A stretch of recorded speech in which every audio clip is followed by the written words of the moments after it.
नमस्कार। भारतीय सनातन परंपरा की सभी विद्याएं एक दूसरे के साथ जुड़ी हुई होती है। भले ही वह योग शास्त्र हो, आयुर्वेद हो, ज्योतिष शास्त्र हो या वास्तुशास्त्र हो।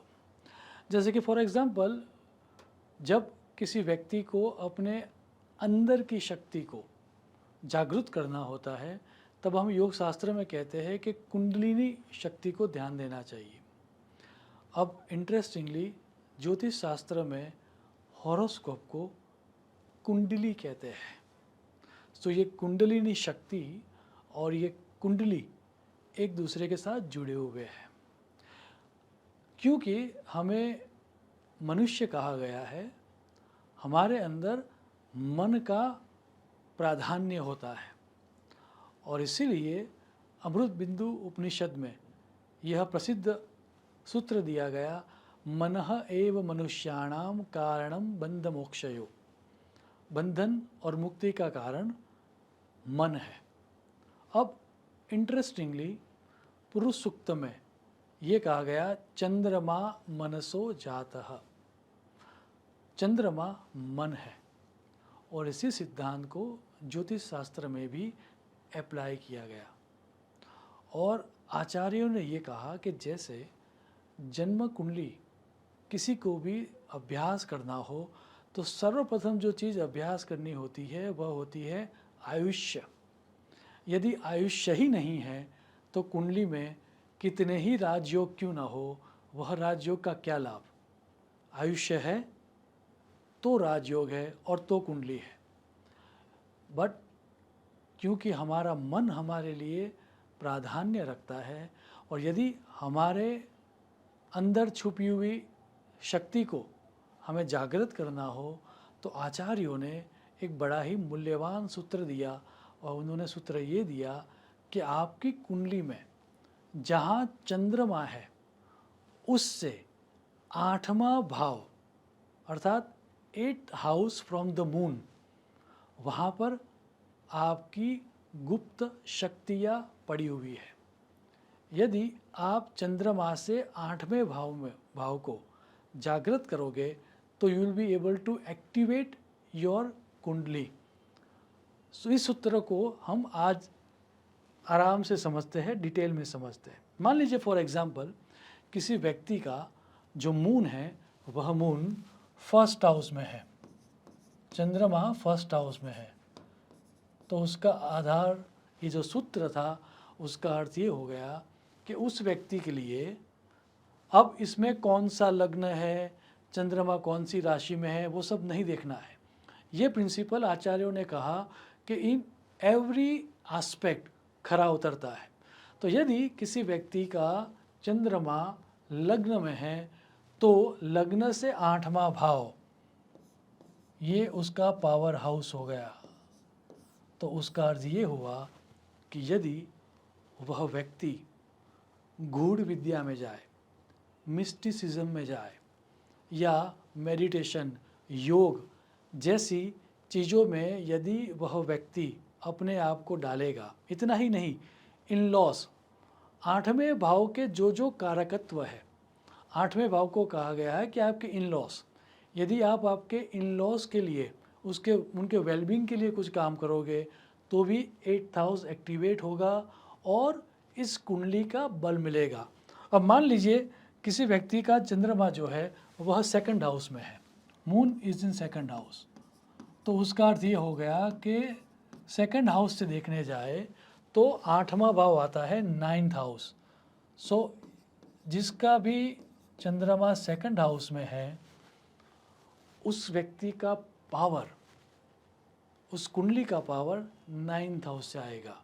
अर्थात यदि कोई उस तरह के व्यक्ति यदि तीर्थ यात्रा पर जाएंगे, पिता की शुभ कार्य के लिए कुछ करेंगे, अपने जो पार्टनर है उसके सिबलिंग्स के लिए कुछ यदि वो लोग करेंगे या फिर रिलीजियस एक्टिविटीज़ को करेंगे, धर्म कार्य करेंगे, तो इस कुंडली में बल मिलेगा। अब मान लीजिए किसी का चंद्रमा 3rd हाउस में है तो उसका अर्थ ये हो गया कि उसके लिए 10th हाउस पावर हाउस हो जाएगा। उसका अर्थ ये हुआ कि यदि वह व्यक्ति अपने पिता की शुभता के लिए कुछ ट्राई करेगा या फिर राज सेवा करेगा, अर्थात गवर्नमेंट के लिए कुछ काम करेगा, तो उस व्यक्ति को लाभ होगा, वह कुंडली एक्टिवेट हो जाएगी। सो आपको देखना ये है, कुल मिला के यदि थर्ड हाउस में चंद्रमा है तो कुंडली के बल को प्राप्त करने के लिए 10th हाउस पर फोकस होना है। इन अ वेरी सेम वे, मान लीजिए किसी व्यक्ति का चंद्रमा 4th हाउस में है तो उसके लिए उसका 11th हाउस पावर हाउस हो गया। अर्थात यदि वो समाज के लिए कुछ करेगा, फ्रेंड्स के लिए कुछ करेगा, तो कुंडली का बल मिल जाएगा। उससे आगे जाके बात करते हैं, यदि किसी व्यक्ति का चंद्रमा 5th हाउस में है तो उसका अर्थ ये हो गया कि उसके लिए 12th हाउस पावर हाउस हो गया। तो मोक्ष के लिए या फिर डेट के लिए, कर्ज के लिए, कर्ज मुक्ति के लिए, वृद्धाश्रम के लिए यदि कोई व्यक्ति काम करेगा तो कुंडली काम करेगी। मान लीजिए किसी व्यक्ति का जो मून है वह मून 6th हाउस में है तो उसके लिए 1st हाउस पावर हाउस हो गया।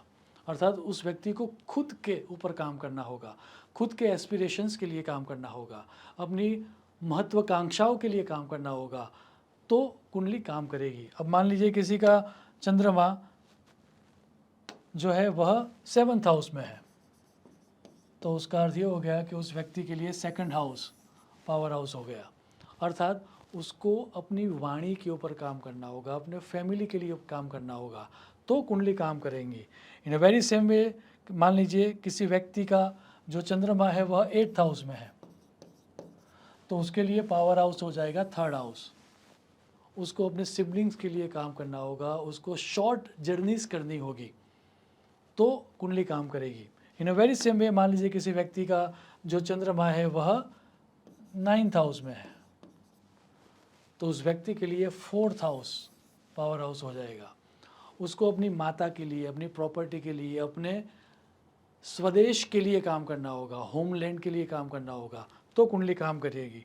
अब मान लीजिए किसी व्यक्ति का जो चंद्रमा है वह 10th हाउस में है तो उसके लिए 5th हाउस विद्या, संतान, उसके ऊपर काम करने से, मंत्र जाप करने से कुंडली एक्टिवेट हो जाएगी। अब मान लीजिए किसी व्यक्ति का चंद्रमा 11th हाउस में है तो उसके लिए 6th हाउस, अपने एनिमीज, ऋण, रिपु, इसके ऊपर काम करने से उस व्यक्ति की कुंडली पावरफुल हो जाएगी। अब मान लीजिए किसी व्यक्ति का चंद्रमा जो है वह 12th हाउस में है तो उसके लिए 7th house, spouse, partnerships, day to day activities, वह पावर हाउस हो जाएगा। याद रहे, ये जो सूत्र है वह कई आचार्यों ने दिए हैं। आप भी आपकी कुंडली को देखना।